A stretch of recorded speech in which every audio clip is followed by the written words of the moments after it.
Bad girl உண்மையிலே good கேர்ளா இல்ல bad girl தானா?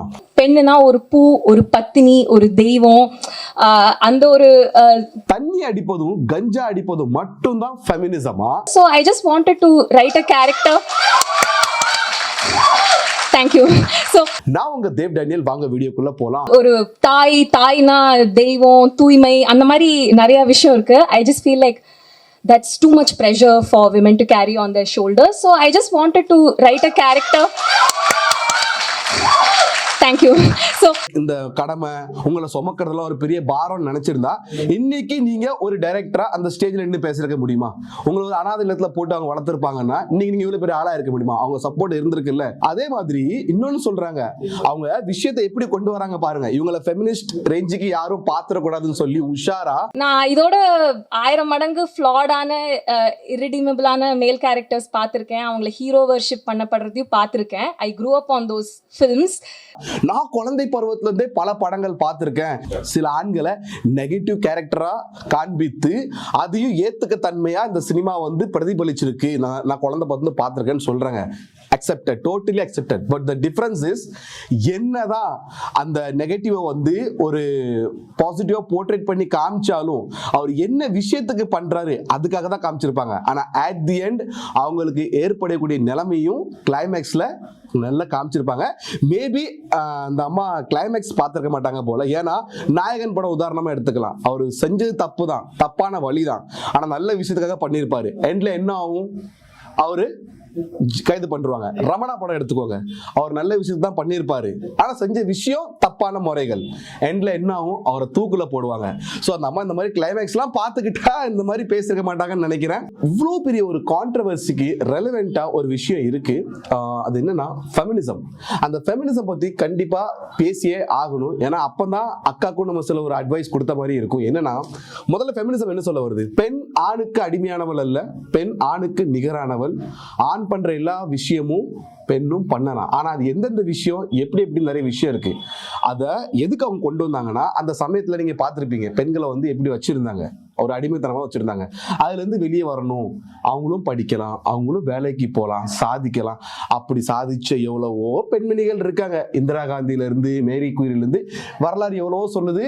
இப்படி அடிக்கிட்டே போகலாம், சரிங்களா? ஆனா இப்போ எப்படி ஒரு ஃபேஷன் ஆயிட்டுனா, இந்த ஃபெமினிசத்தை வச்சு கிடைச்ச அந்த ஒரு ஃப்ரீடமை மிஸ்யூஸ் பண்றது, அதாவது டாக்ஸிக் ஃபெமினிசம்.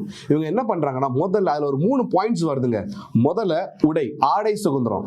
அந்த சமயத்துல பெண்களை எப்படிதான் வச்சிருப்பாங்க, நம்ம சாக்கு போட்டு சுத்தி வைப்போம், அப்படிதான். அதுல இருந்து வெளியே வரணும்னு சொல்லி தான் பல தலைவர்கள் போராடி அவங்களுக்கு ஆடை சுதந்திரத்தை பெற்று கொடுத்தாங்க. ஆனா அது என்ன, அது எப்படி போடணும்? அந்த சாக்குல இருந்து வெளியே வந்து ஜீன்ஸ், டிஷர்ட், மாடர்னா உனக்கு பிடிச்ச ட்ரெஸ்ஸை நீ போடலாம், அது வேறங்க. ஆனா அறகுறையா போடுன்றது வேற. இவங்க இந்த அறகுறையா துணி போட்டுக்கிட்டு இதுவும் ஃபெமினிசம் சொல்றாங்கல்ல, அதுதான் தப்புன்னு நாங்க சொல்ல வரோம். அப்படியேப்பட்ட சுதந்திரத்தை மிஸ்யூஸ் பண்ணிக்கிட்டு கணவனுக்கோ இல்ல உங்களுடைய துணைவனுக்கோ மட்டும் காட்டக்கூடிய அந்தரங்க அழகை வெளிச்சம் போட்டு வெளிப்படையா நீங்க காட்டுறது வந்து தப்புன்னு தான் நாங்க சொல்ல வரோம். அது அடுத்ததா ஃபெமினிஸ்ட்னு இவங்க எடுத்த உடனே இவங்க பண்றது என்ன தெரியுமா? ஆணுக்கு நிகரா நானும் ஸ்மோக் பண்ணுவேன், நானும் ட்ரிங்க் பண்ணுவேன், நானும் கஞ்சா அடிப்பேன் அப்படின்னு பண்றது. ஐயோ, உங்களுக்கு சுதந்திரம் கொடுக்கப்பட்டது நீங்க ஆணுக்கு நிகரா பல விஷயங்களை சாதிக்கணும் அப்படின்னு தான், நல்ல விஷயத்துக்கு. அவன் தப்பு பண்றான், அவன் சாக்கடையில விழுறான்னா நானும் சாக்கடையில விழுந்துதான் அவனுக்கு ஈக்குவல்னு காட்டணும் அப்படின்ற எந்த அவசியமே கிடையாதுங்க. இங்க நிறைய டாக்ஸிக் ஃபெமினிஸ்டுங்க இந்த தப்பை தான் பண்ணிக்கிட்டு இருக்காங்க. மூணாவதா இந்த டிவோர்ஸ் பாயிண்ட்டுங்க. இன்னைக்கு தேதிக்கு இது ஒரு ட்ரெண்டிங் பிசினஸாவே ஆகிட்டு இருக்கு. ஜிஎஸ்டி இல்லாத பிசினஸ் ஆகிட்டு இருக்கு. இந்த ஜீவனாம்சம்னு சொல்லுவாங்கல்ல, இண்டிபெண்டன்ட், வி ஆர் ஃபெமினிஸ்ட், எங்களுக்கான சுதந்திரம் இருக்கு, எங்களால தனியா வாழ முடியும்னு சொல்றாங்கல்ல. அப்போ விவாகரத்துன்னு வரும்போது அதுக்கு அடுத்த கட்ட வாழ்க்கையை உங்க தனிப்பட்ட வாழ்க்கை தனியா வாழ போறீங்க.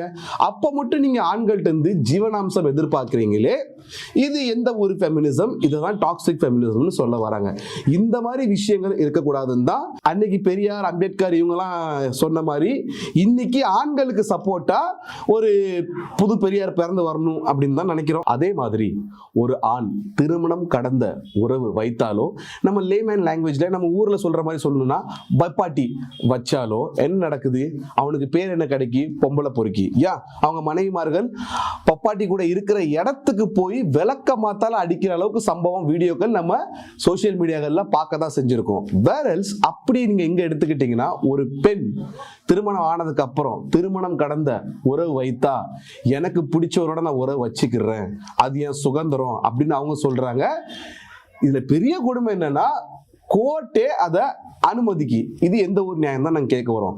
ஸோ ஓவராலா எங்களுடைய கான்க்ளூஷன் என்னன்னு பார்த்துக்கிட்டீங்கன்னா, மக்களே, ஆணா இருக்கட்டும் பெண்ணா இருக்கட்டும், சரிங்களா, அவங்களுக்கு ஒரு சில வாழ்வியல் முறை இருக்கு. இது எப்படின்னா, நீ பெருசா நான் பெருசான்றதை விட, ஃபார் எக்ஸாம்பிள் ஒரு ஆண் தப்பு செய்யறானா அவனை வழிநடத்த வேண்டியது ஒரு பெண் கடமை. எப்படின்னா, அது ஒரு தாயா இருக்கலாம், தங்கச்சியா இருக்கலாம், காதலியா இருக்கலாம், மனைவியா இருக்கலாம். அதே மாதிரி ஒரு பெண் தப்பான வழியில போறாங்கன்னா அவங்கள திருத்த வேண்டியது ஒரு ஆணுடைய கடமை. எப்படின்னா, ஒரு அண்ணனா இருக்கலாம், ஃப்ரெண்டா இருக்கலாம், தம்பியா இருக்கலாம், கணவனா இருக்கலாம், அப்பாவா இருக்கலாம். சோ இது எப்படி அவர் வாழ்வியல் முறையை எப்படி படைச்சிருக்காங்கன்னா, உனக்கு நான் எனக்கு நீ நானும் சரி சமந்தான். இதுல நீ பெருசு நான் கீழே நீ பெருசு, இந்த கான்ட்ரவர்சி, இந்த ஃபெமினிசம் கான்ட்ரவர்சியே வேண்டாம். ஃபெமினிசம் எதுக்கு யூஸ் பண்ணணும்னா பெண்கள் சுதந்திரத்துக்கு தான். ஏன்னா இன்னைக்கு தேதிக்கு யாருமே உங்களை உடன்கட்டை எரிய சொல்லல, உங்களை யாரும் விதவையா வாழ சொல்லல, கலர் போட்டு நீங்க வைக்கக்கூடாது யாரும் உங்களுக்கு ஸ்ட்ரிக் பண்ணல. எல்லா சுதந்திரமும் உங்களுக்கு இருக்கு. நீங்க என்ன ஆகணுமோ உங்க விருப்பப்படி நீங்க ஆகலாம். ஆனா ஆண்களுக்கு ஈக்குவல்னு சொல்லி அவங்க போற தவறான பாதைகள்ல சில ஓவர் கான்பிடன்ஸ் ஃபெமினிஸ்டா ஆக வேண்டாம் அப்படின்றதுதான் எங்களுடைய கருத்து. அதே மாதிரி இந்த கான்ட்ரவர்சியை பொறுத்த வரைக்கும் படம் ரிலீஸ் ஆனதுக்கு அப்புறம் தான் அந்த அம்மினி ஃபெமினிஸ்டை பேஸ் பண்ணி சொல்லிருக்காங்களா இல்ல அவங்க சொந்த படைப்பை கொடுத்துருக்காங்களான்றது தெரிய வரும். அதுக்கப்புறம் அதுக்கும் நாங்கள் வீடியோ போட தான் போறோம். இந்த வீடியோ பார்த்ததுக்கப்புறம் உங்களுடைய கருத்துன்றதை கமெண்ட் பாக்ஸ்ல மறக்காம மென்ஷன் பண்றேங்க. சேனலை சப்ஸ்கிரைப் பண்றேங்க, ஃபாலோ பண்ணிருங்க.